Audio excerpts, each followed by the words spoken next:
Welcome back from the break in the Thursday Night Sports Show. I'm Jared Stratton, joined by fellow CTV reporter Kyle Witter. Thanks for having me, Jared. I'm glad to be here. All right, thanks for joining our show. And we were to talk about CSU athletics. Although the CSU football team has lost the last 4 out of their 5 games, they still have some bright spots. They now officially have 2 wide receivers on the Blitnikoff Award watch list. You heard me right, that's 2.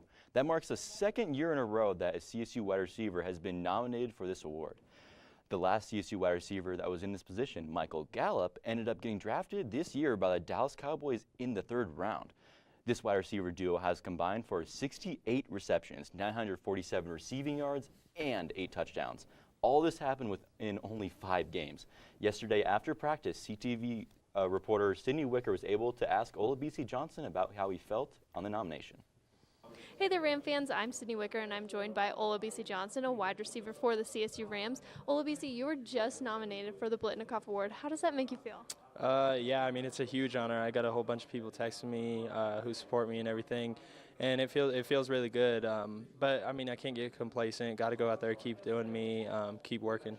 Yeah, I know Preston Williams, who's a friend of yours, was also nominated for this award. How do both of you feel about that? I mean, it's awesome to see 2 guys on the same team be nominated for the Blitnikoff. So it's definitely an honor, and I talked to him a little bit about it.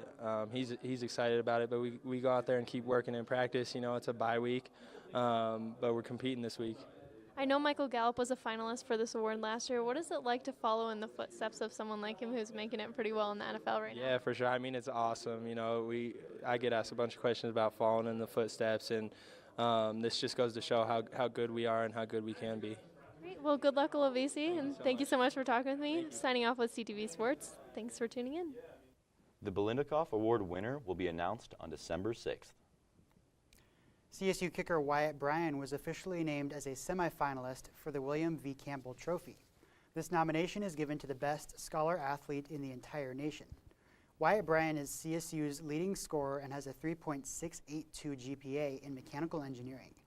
He has a 75.4% field goal percentage and set a career record with a 55-yard field goal in the first quarter against the Arkansas Razorbacks this year.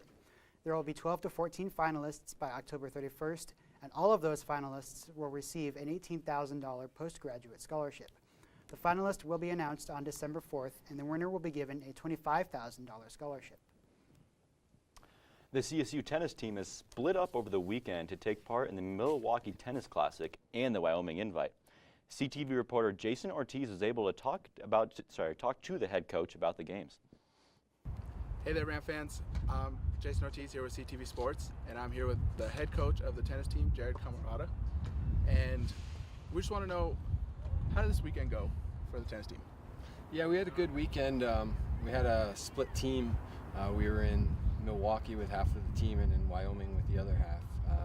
It was a good weekend. I think in Milwaukee we had mixed results. In Wyoming, they did a really good job. I think 14-2 overall. So, yeah, it was a good way to start the season. Long way to go.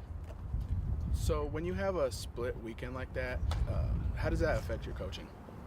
Well, that's the first time I've ever done that as a head coach. So it was a bit of an experiment, but I went to Milwaukee, and Scott Langs, the assistant coach, went to Wyoming, and it's good. I mean, I guess you get to focus on just a few players, but the bad thing is you don't get to see all of your players. Yeah, so now looking forward to the rest of the season, what do you want to see out of your players this season? We're in the fall semester now, so we just want to see improvement. Yes, we want to compete. Yes, we want to win, but improvement over everything right now in the fall. Come spring, then you just go to your strengths and not necessarily working on improving your weaknesses a ton. You just play to your strengths. But the fall semester, we're just looking to improve, get better, and get prepared for the spring semester. Awesome. Well, we look forward to seeing that. So that's all we have. Thanks for joining me, Coach. And tune in to CTV Sports for more information on the tennis team. The tennis team will be traveling to the Colorado Fall Invite in Boulder this Friday. The CSU women's basketball team has a new player coming in with a verbal commitment. Katia Stamatolopoulos is planning on heading to CSU for this upcoming season. She is highly regarded by head coach Ryan Williams and will play point guard for the Rams. She recently played in the Australian Championships and will look to bring her talents and leadership to the CSU team. Now, the Denver sports scene is starting to really pick up this year, with the Rockies taking back the NL West. Absolutely. Last night, when the Rockies won against the Phillies, they took first place in the NL West. Today, they actually also played the Phillies. They won 5-3 and therefore swept the Phillies. They've won their last 7 games, and again, obviously won against the Phillies today. If they keep this up, they're going to be making it to the playoffs.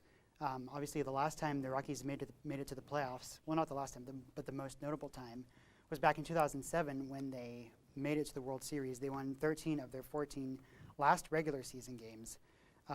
They got the wild card to the division series.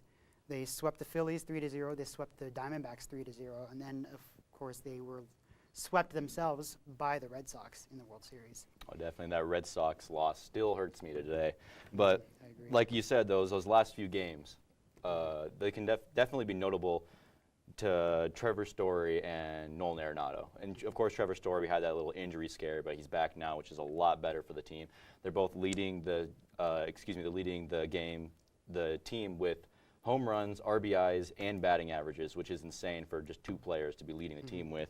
Also, with these wins coming up, we have 3 more games for the Rockies, and if they're able to hold on to these 3 more games, they're going to win the NL West for the first time ever, giving them the best possible chance to get farther in the playoffs. I'm really excited to see how they do these last 3 games, and if they do make it to the playoffs, I'll definitely be cheering them on. Oh, definitely. So will I. Well, that's all the time we have for today, but make sure to check CTV Twitter and YouTube for the latest in CSU athletics. But don't leave just yet. Up next, we have Colin Sanders with entertainment.